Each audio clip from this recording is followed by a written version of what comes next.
Now on to our final round of questions, which will start with this question. How does a new mayor help make this city's government work better? One answer, better communication and engagement. Courtney Michele Reese, who is 28, told Rick her generation is less involved than it could be and less aware than it could be. Courtney described the disconnect between City Hall and her generation of potential voters.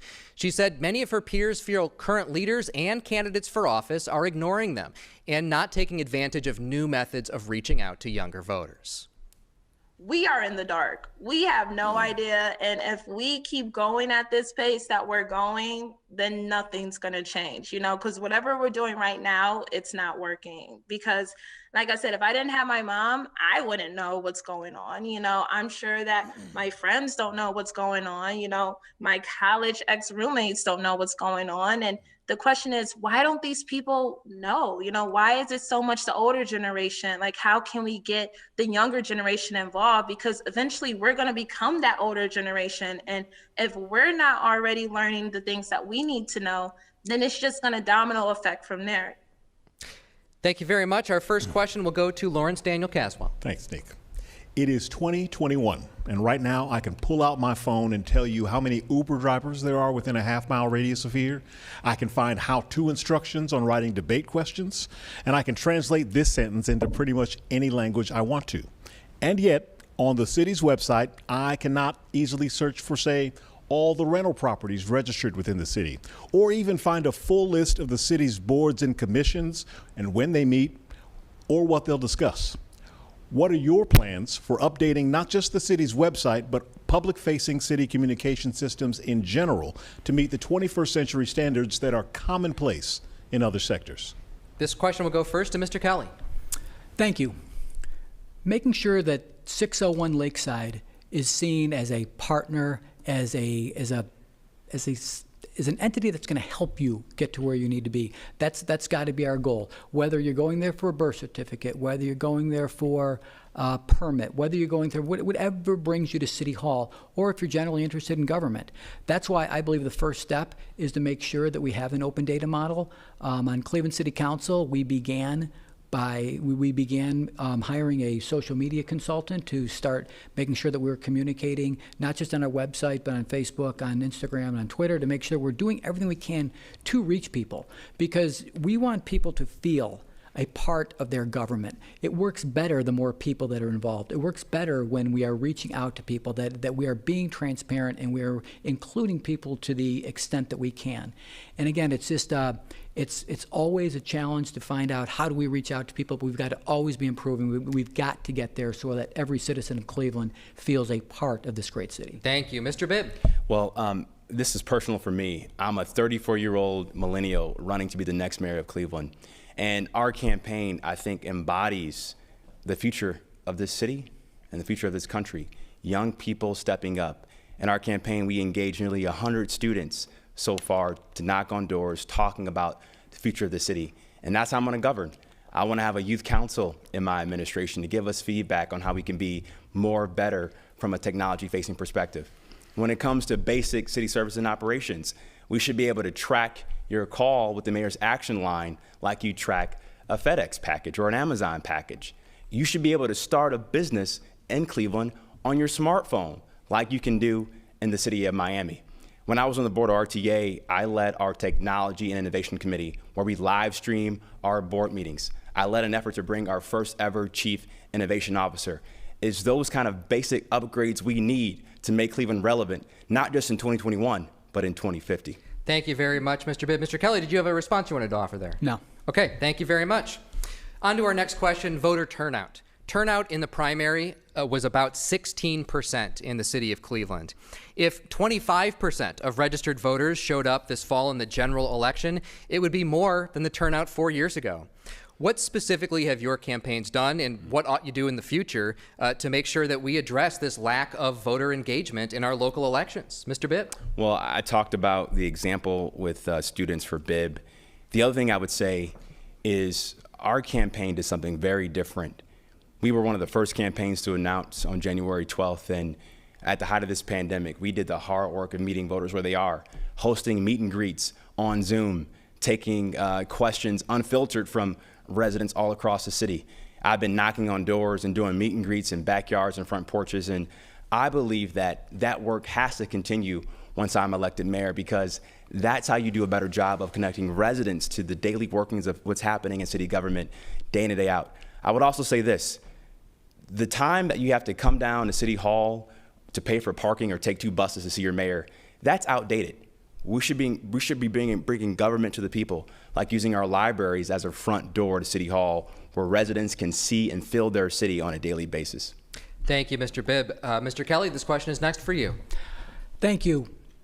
No candidate wants low voter turnout. It's something as a candidate you work to drive the vote out, and that happens through a number of ways that we shouldn't be doing just during campaigns. The door knocking, the meet and greets, all of the information that's sent through the mail, the social media, TV.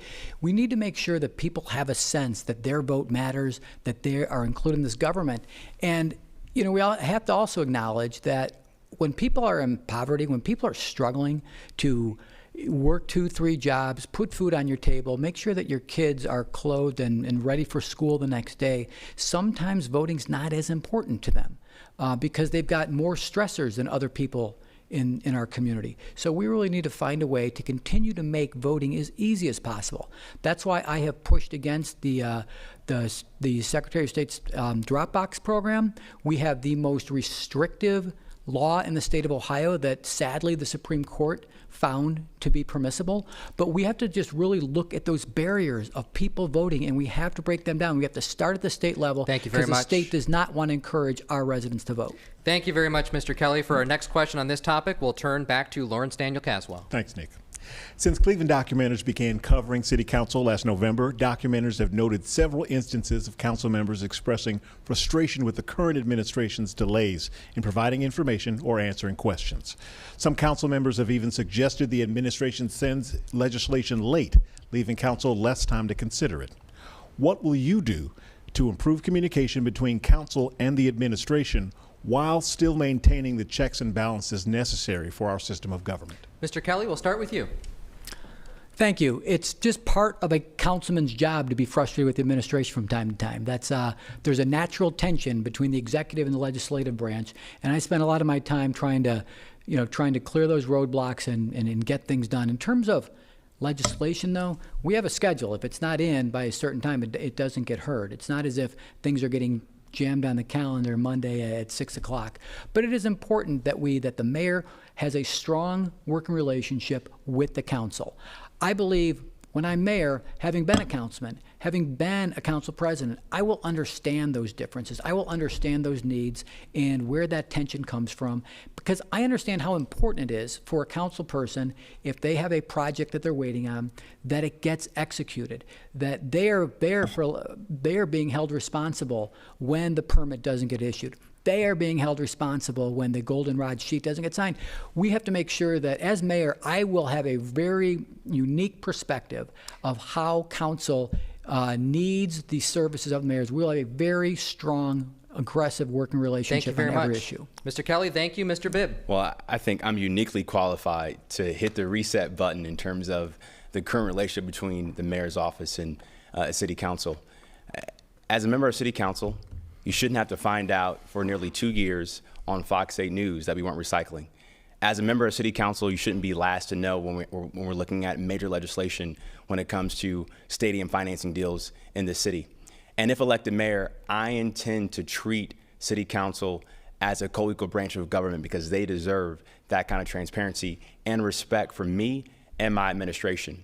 I also believe that now, as you do the hard work of making sure we're meeting the basic needs of our residents, the mayor and their staff must be working with members of city council in the neighborhoods, attending their community meetings, having quarterly meetings with city council staff to look at these issues. We need to treat city council like a co-equal branch of government, because they deserve that kind of transparency and accountability from this administration. Thank you, Mr. Bibb. Mr. Kelley, do you have a response? Yeah. Mayor of the city of Cleveland, I believe, when I get there, that is the hardest job in government. The second hardest is to be a councilman. It is hard work dealing with the neighborhood issues, and you're really that front line. You're the face of you're the first ear that they have for their anger towards all things government. You're the front door to government. So I will go in understanding just how important that communication is, just how important execution of these projects is. We will respect each other, and we will do great things together. Thank you very much. Mr. Bibb, a response you'd like to offer? I would just say the lack of discontent with this council leadership and the mayor's office on the American Rescue Plan is a prime example of them not knowing how to work together. We can't afford more of the same. And in this election, if we have more of the same, we're going to continue to see the same old, same old, same old. Enough is enough. Well, we do want to move quickly to closing statements, but we do have one more question from Elizabeth McIntyre. The problems at the West Side Market are well documented. Some vendors at the market have suggested that the Cleveland Metro Parks or another nonprofit take over operations. What is your plan specifically to remedy the long-standing issues at the West Side Market? Mr. Bibb, we'll begin with you. I was just at the West Side Market last Saturday for breakfast talking to vendors, and there's so much frustration at the lack of management, the lack of responsiveness, and the lack of care of how we treat this amazing asset in our city. Like other public markets across the country, I support Councilman Kerry McCormick's recommendation to bring in an independent nonprofit operator to support the city in executing a plan and a vision for the market. And we also need to do a better job of making sure our vendors have a seat at the table with these discussions. We don't need another consultant. We have a pathway. We have a good proposal that Councilman McCormick has put together. And as mayor, I will support that proposal on day one. Thank you. Mr. Kelley. Thank you. The West Side Market is too important to fail.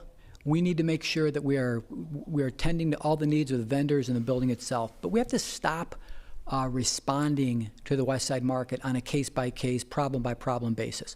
We need to make sure we have a full assessment of the capital product and the vendor mix and what it's going to take to build a great market. Now, it is premature for me to pick a model that I like better than others because I've read them all. There is value in all of them. Just for example, the vendor model where we bring in a nonprofit vendor to manage it makes some sense to me because I know that we own the airport, but we don't do the concessions and we don't do the parking. But again, just making sure that the vendors feel that they're being listened to, making sure people understand that change is going to come on day one, that we are going to take a different approach to the market that isn't on a case-by-case basis or a problem-by-problem basis. We're going to look at the entire asset and we're going to push this forward and we're going to build a great market. Thank you very much, Mr. Kelley.